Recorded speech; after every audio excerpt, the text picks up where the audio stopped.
आप काशी के गंगा घाट पर परिक्रमा कर रहे हो, तभी अचानक से आपका ध्यान गंगा नदी की ओर जाए और उस गंगा नदी में से एक विशाल हाथ बाहर निकले। उस हाथ में सोने का कंगन हो। तभी बड़े जोर से गर्जना के साथ एक दिव्य वाणी आपको सुनाई दे, यह कंगन अमुक स्थान पर बैठे उस व्यक्ति को दे देना। पहले तो यह बात सुनकर आप भयभीत हो जाएंगे, यह आवाज़ कहाँ से सुनाई दे रही है और यह अचानक कटा हुआ हाथ किसका बाहर आ गया है, हम तो भयभीत हो जाएंगे। लेकिन यह घटना पूर्व में एक व्यक्ति के साथ घटित हो चुकी है। वह व्यक्ति कोई साधारण इंसान नहीं थे, वह बड़े चमत्कारी और दिव्य महापुरुष थे। आइए चलते हैं उनकी उस परम गाथा की ओर। एक बार एक ब्राह्मण देवता जो काशी नरेश के पुरोहित थे, वह नित्य की भांति आज भी माँ गंगा में पुष्प अर्पित करने जा रहे थे। जब वह उस मार्ग से निकलते थे तो उन्हें मार्ग में एक चमार दिखाई देता था। उसे देखकर वह पंडित जी कहते थे, अरे आप भी मेरे साथ गंगा में चलिए, वहाँ स्नान करके आइए, आपके पाप भी उतर जाएंगे, पवित्र बन जाएंगे। तब वह महान भक्त जिनके विषय में हम वर्णन करने जा रहे हैं, वह अलौकिक थे। वह उन्हें कहते, अरे भैया गंगा तो यहीं है, मेरे मन के अंदर गंगा है, मुझे वहाँ चलकर क्या करना है। तब पंडित जी उन्हें समझाते हुए कहते, किसी विशेष पर्व पर तो तुम्हें चलना ही चाहिए। तब वह कहते, कोई ऐसा पर्व आएगा तो मैं अवश्य चलूँगा। उन भक्त श्री का नाम था श्री रैदास जी। काशी की नगरी में अभी तक गली गली में एक ही आवाज़ सुनाई देती है, भक्त रैदास, भक्त रैदास, भक्त रैदास, भक्त रैदास। ऐसे पुण्यमय भक्त रैदास जी के जीवन से जुड़ा यह प्रसंग है। कहा जाता है एक बार पंडित जी राजा के महल से निकलकर गंगा की ओर जा रहे थे। उन्होंने फिर वही सवाल किया, रैदास जी मेरे साथ गंगा में स्नान करने चलिए। तब रैदास जी ने कहा, मैं जनता की सेवा में व्यस्त हूँ, उनकी सेवा में ही मेरा पुण्य हो जाता है। तब वह पंडित जी कहने लगे, अरे किसी विशेष पर्व पर तो स्नान करना ही चाहिए। तब पंडित जी को देखकर श्री रैदास जी ने कहा, पंडित जी एक काम करेंगे, आप वैसे ही स्नान करने जा रहे हैं, मैं कुछ देता हूँ, यह कुछ वस्तुएं माँ गंगा को समर्पित कर दीजिएगा।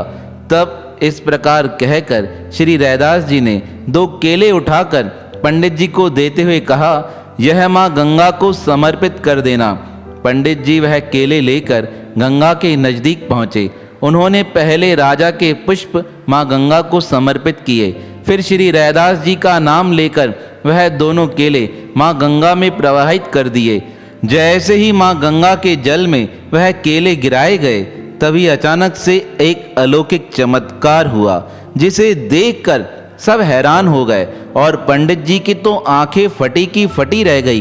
कहते हैं उसी समय गंगा से एक हाथ निकला, उस हाथ में एक कंगन था। वह कंगन श्री पंडित जी को देते हुए माँ गंगा कहने लगी, हे पंडित जी, मेरे भक्त ने आज मेरे लिए प्रसाद भेजा है, इसके बदले आप श्री रैदास जी को यह कंगन दे देना।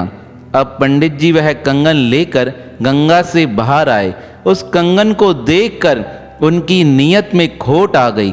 वह सोचने लगे, श्री रैदास जी को जाकर क्या कंगन देना है, यह तो मैं अपने पास ही रख लेता हूँ। ऐसा सोचकर उन्होंने उस कंगन को अपने पास रख लिया। जब पंडित जी के मन में लालच आने लगा, तब परमात्मा ने एक विचित्र लीला की। पंडित जी जहाँ भी जाते उन्हें वहाँ पर श्री रैदास जी का घर दिखाई देता। वह काशी की किसी भी गली में चले जाते, उन्हें श्री रैदास जी का घर सामने दिखाई देता। वह समझ गए कि यह परमात्मा की लीला है। अब तो वह हाथ जोड़कर श्री भक्त रैदास जी के पास आकर कहने लगे, हे भक्त रैदास, माँ गंगा ने यह कंगन आपके लिए भेजा है, इसे आप स्वीकार कीजिए। भक्त रैदास तो परम अकिंचन भक्त थे। उन्होंने वह कंगन श्री पंडित जी को देते हुए कहा, इसे आप ही रखिए, मुझे इसकी क्या आवश्यकता है। तब पंडित जी उस कंगन को एक सोनार के पास लेकर गए। सोनार को दिखाकर कहने लगे, इसके बदले मुझे कुछ पैसे दे दो। सोनार ने वह कंगन रखकर पंडित जी को पैसे दे दिए। थोड़े दिन व्यतीत हुए। अचानक से सोनार की दुकान पर एक सेठ जी आए। सेठ जी को वह कंगन पसंद आ गया। सेठ जी ने वह कंगन सोनार से ले लिया और उस कंगन को लाकर अपनी पत्नी को दिया। उनकी पत्नी रानी की परम मित्र थी। एक दिन वह कंगन पहनकर राजा के महल में गई। रानी ने जब यह कंगन देखा, कंगन देखकर वह अपनी सहेली से पूछने लगी, तुम्हें यह कंगन कहाँ से मिला है? मुझे भी ऐसा कंगन चाहिए। रानी की यह बात सुनकर उस सेठ की पत्नी ने अपना वह कंगन उतार कर रानी को दे दिया। रानी ने बड़ा मना किया, यह कंगन तुम्हारा है, तुम रखो, मैं दूसरा बनवा लूंगी। पर वह कहने लगी, दूसरा नहीं बन सकता है, इसे आप रख लीजिए। तब उसके विनय करने पर रानी ने वह कंगन रख लिया। राजा को जब यह बात पता चली, राजा ने पूछा, रानी साहिबा, एक हाथ में कंगन है, दूसरा हाथ खाली है। तब रानी जिद करके कहने लगी, मुझे दूसरा भी ऐसा कंगन चाहिए, आप मुझे बनवा कर दो। राजा ने अपने मित्र सेठ जी को अपने पास बुलाया और उससे पूछा, तुमने यह कंगन कहाँ से बनवाया था? सेठ जी ने जौहरी का पता दे दिया। अब राजा के कुछ सिपाही जौहरी के पास आकर पहुंचे और कहने लगे, राजा को ऐसा कंगन चाहिए। वह जौहरी कहने लगा, यह कंगन मेरी कारीगरी का नहीं है, यह तो मैंने एक ब्राह्मण से खरीदा था, आप उससे जाकर पूछताछ कीजिए। तब जौहरी के कहने पर वह राजा के सिपाही ब्राह्मण के पास पहुंचे। उस पंडित जी को सभा में लाया गया। राजा ने कहा, यह कंगन तुम्हें कहाँ से मिला है? तुम तो गरीब हो, तुम्हें इस प्रकार का कंगन किस प्रकार मिल सकता है? तुम हमें उसका पता बताओ। अगर तुमने पता नहीं बताया तो हम समझ जाएंगे कि तुमने यह कंगन किसी के स्थान से चोरी किया है। तब वह ब्राह्मण हाथ जोड़कर कहने लगा, महाराज, इस कंगन की विचित्र कहानी है। यह कंगन माँ गंगा ने साक्षात प्रकट होकर श्री रैदास जी के लिए दिया था और रैदास जी ने यह मुझे दान स्वरूप भेंट किया था। ब्राह्मण की यह बात सुनकर पहले तो राजा को यकीन नहीं हुआ, पर पुनः इस बात की पड़ताल के लिए राजा स्वयं भक्त रैदास जी के स्थान पर पहुंचा। भक्त रैदास जी को देखकर राजा ने दूर से दंडवत प्रणाम किया। राजा को देखकर भक्त रैदास जी ने कहा, हे राजन, यहाँ आने का कष्ट क्यों किया है? ऐसा क्या आवश्यक काम था? मुझे ही बुला लेते, मैं ही आ जाता। मैं तो प्रजा हूँ, आप यहाँ क्यों आए हैं? तब राजा हाथ जोड़कर कहने लगा, हे भक्तराज, आपकी भक्ति की बहुत प्रशंसा मैंने सुनी है। मुझे इस ब्राह्मण द्वारा पता चला कि आपको माँ गंगा ने एक कंगन भेंट किया है। मेरी पत्नी के मन में इच्छा हुई, काश दूसरा कंगन भी मेरे पास ऐसा होता तो मेरा हाथ भर जाता।